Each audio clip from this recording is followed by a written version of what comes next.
বন্ধুরা তোমরাও কি এমন চাকরি করতে চাও যে চাকরিটি করলে তোমাদের প্রত্যেক বছরে 10 কোটি টাকা এবং প্রতি মাসে 84 লক্ষ টাকা করে বেতন দেওয়া হবে, আর তোমাদের এই চাকরিতে শুধুমাত্র কাজ হবে এই লাইট হাউস থেকে পাহারা দিতে হবে। তোমাদের মধ্যে কি কারো সাহস আছে এই চাকরিটিকে করা? অবশ্যই ভিডিও শেষে তোমরা কমেন্ট করে জানিও। এই চাকরিতে তোমাকে কেউ কখনো কোনো হুকুম করবে না, আর তোমার কোনো বসও থাকবে না। তোমার যখন ইচ্ছে তুমি তখন ঘুমাতে পারবে, তুমি যখন ইচ্ছে তখন তুমি খাবার খেতে পারবে, যা ইচ্ছে তুমি তাই করতে পারবে এখানে। আর তোমার শুধুমাত্র একটি কাজ হবে, যেটি হলো এই লাইট হাউসে ঠিকঠাক ভাবে কাজ করছে নাকি সেটিকে দেখা। আর এইটুকুনি কাজের জন্য তোমাকে প্রত্যেকটি মাসে 84 লক্ষ টাকা করে দেওয়া হবে। কিন্তু আশ্চর্যজনক ভাবে এই কাজটিকে কেউই করতে চায় না, কারণ এটি পৃথিবীর সব থেকে ভয়ঙ্কর চাকরিগুলোর মধ্যে একটি, যেটি হলো এই লাইট হাউসটিকে পাহারা দেয়া। কারণ এই লাইট হাউসটিকে সমুদ্রের মাঝে খুবই ভয়ঙ্কর জায়গায় তৈরি করা হয়। আর এই চাকরিটিকে করার আগে সর্বপ্রথম তোমাকে একটি ফর্ম ফিল আপ করতে হবে। এরপরে আপনাকে কিছু নিয়ম মেনে চলতে হবে, যেমন ধরেন এই কাজটি করার সময় আপনার সাথে কোনো ব্যক্তি যোগাযোগ রাখতে পারবে না, কারণ আপনাকে সেখানে পুরোপুরি ভাবে একাই থাকতে হবে। আর সব থেকে ভয়ানক বিষয় এটাই হলো যে সমুদ্রের বিপজ্জনক ঢেউ সব সময় লাইট হাউসের দিকে আসতেই থাকে।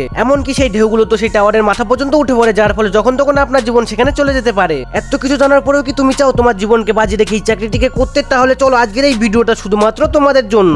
তো বন্ধুরা এই ভিডিওটাকে একটুও স্কিপ না করে পুরো ভিডিওটাকে দেখতে থাকো। আর তুমি যদি একটুও স্কিপ করে দাও তাহলে কিন্তু তুমি অনেক কিছু মিস করে যাবে, যার ফলে তোমার জীবনও চলে যেতে পারে। পৃথিবীর মধ্যে সবচেয়ে ভয়ানক চাকরিগুলোর মধ্যে একটি হলো এই লাইট হাউসগুলোকে পাহারা দেওয়া। আর তোমরা বুঝতেই তো পারছো এই চাকরিগুলোর জন্য কেন তারা এত লাখ লাখ টাকা দিতে চাইছে তোমাদের। আর তোমরা তো জানো আগেকার যুগে কোনো দূরবর্তী জায়গায় যাওয়ার জন্য না ছিল কোনো রাস্তা, না ছিল কোনো শর্টকাট, না ছিল গাড়ি। আর সেই দূরবর্তী জায়গায় যাওয়ার জন্য শুধুমাত্র একটি রাস্তা ছিল, আর সেটি হলো এই জলপথ। আর সেই সময়কার প্রত্যেকটা জাহাজই তৈরি হতো শুধুমাত্র কাঠ দিয়ে। আর সেই সময় একজন নামকরা নাবিক তার বড় কাঠের জাহাজে করে রাতের অন্ধকারে সমুদ্রের মধ্যে দিয়ে যাচ্ছিল, কিন্তু হঠাৎই সেই জাহাজে জলের মধ্যে থাকা একটি পাথরের সাথে ধাক্কা মারে, যার ফলে সেই জাহাজটি ফুটো হয়ে যায়। এর ফলে সেই ফুটো দিয়ে জাহাজের মধ্যে জল ঢুকতে লাগে, যার ফলে তো অবশেষে সেই জাহাজটি জলেই ডুবে যায়। আর এই ক্ষতিটা ছিল সেই নাবিকটির জন্য একটি বিরাট বড় মোটা অঙ্কের ক্ষতি। এই ঘটনার পর থেকে সেই নাবিক ভাবতে লাগে যে এরপর থেকে এমন অবস্থা থেকে বাঁচতে হলে আমাকে কোনো না কোনো উপায় একটা বার করতেই হবে। আর এটি তো শুধুমাত্র একটি সমস্যা ছিল, আর তোমরা তো জানো একটি সমুদ্র কতটা বড় হয়। আগেকার দিনে যখন নাবিকরা সমুদ্রে যাত্রা করতো তারা বুঝতে পারতো না যে তাদের পরবর্তী বন্দরটি তাদের থেকে কতটা দূরে রয়েছে, কিংবা সেই বন্দরটি কোথায় রয়েছে। আর সেই যুগে এইটি ছিল সব থেকে একটি বড় সমস্যা।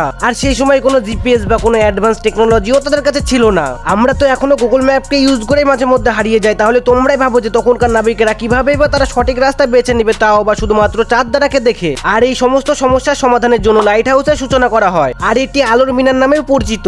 এর কারণ সেখান থেকে একটি আলো এসে সমস্ত জাহাজকে তার আলোর সাহায্যে নিরাপদে কিনারায় পৌঁছে দেবে এবং জলের মধ্যে থাকা সমস্ত বিপদ থেকে তাদেরকে আগে থেকে সতর্ক করে দেবে। আর এই লাইট হাউসের মূল ভূমির আয়তন ছিল 110 বর্গ ফুট, আর সেই লাইট হাউসটির উচ্চতা ছিল 450 ফুট। আর এই টাওয়ারটির উপরে ওঠার জন্য এই টাওয়ারটির ভিতর দিয়ে পেঁচানো সিঁড়ি লাগানো থাকতো। আর এই টাওয়ারটির উপরে লাইট তৈরি করার জন্য আগেকার যুগে সেই টাওয়ারটির উপরে কাঠ দিয়ে আগুন জ্বালাতে হতো, আর সেই আগুনের লাইটটিকে বাড়ানোর জন্য বিভিন্ন ধরনের লেন্স এবং কাচের ব্যবহার করা হতো। এর ফলে একটি জাহাজ রাতের অন্ধকারে এই লাইটটির সাহায্যে তার দিক ঠিকভাবে নির্ণয় করতে পারত।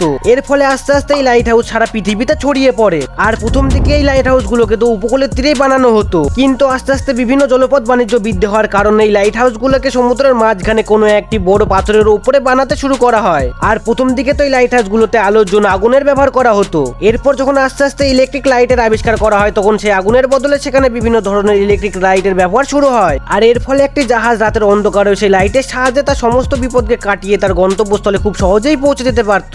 আর সাধারণভাবে আগুনের লাইটের থেকে একটি ইলেকট্রিক বাল্বের লাইটের ক্ষমতা অনেকটাই বেশি হবে। আর ভিডিও শুরুতে আমি তোমাদের যে চাকরিটির কথা বলেছিলাম সেটি হলো এই লাইট হাউসটিকে পাহারা দেওয়া। শুধুমাত্র তোমাকে এই লাইট হাউসটির লাইটটি জ্বলছে নাকি সেটাকে দেখতে হবে, আর এই লাইট হাউসটির খেয়াল রাখতে হবে, তাহলেই তোমাকে 10 কোটি টাকা করে দেওয়া হবে। আর এই চাকরিটির সমস্ত ভয়ঙ্কর দিকগুলি জানার পরেও তোমাদের মধ্যে কতজন এই চাকরিটি করতে চাও তোমরা অবশ্যই কমেন্ট করে জানিও। আর এই ছিল আজকে তোমাদের জন্য একটি মজাদার ভিডিও। আর তোমরা যদি এই ভিডিওটাকে দেখার পরে একটু নতুন কিছু জানতে বা শিখতে পারলে এই ভিডিওটিকে প্লিজ একটি লাইক করে দিও। আর এমনই ইন্টারেস্টিং ভিডিও এবং নতুন কিছু শিখতেও জানার জন্য আমাদের এই চ্যানেলটিকে সাবস্ক্রাইব করে রেখো। আর আমাদের চ্যানেলের সমস্ত ভিডিও সবার আগে দেখার জন্য পাশে থাকা বেল নোটিফিকেশন থেকে অলে সেট করে রেখো, কারণ বন্ধুরা আমাদের চ্যানেলে প্রত্যেকটা ভিডিওতে তোমরা নতুন নতুন কিছু জানতেও শিখতে পারবে। আর এমনই নতুন নতুন জিনিস শেখার ও জানার জন্য তোমাদের বন্ধুদের এই ভিডিওটিকে শেয়ার করে দিও। তো বন্ধুরা তোমাদের সাথে দেখা হচ্ছে এর পরেরই কোনো একটা নতুন ভিডিওতে। ততক্ষণের জন্য গুড বাই।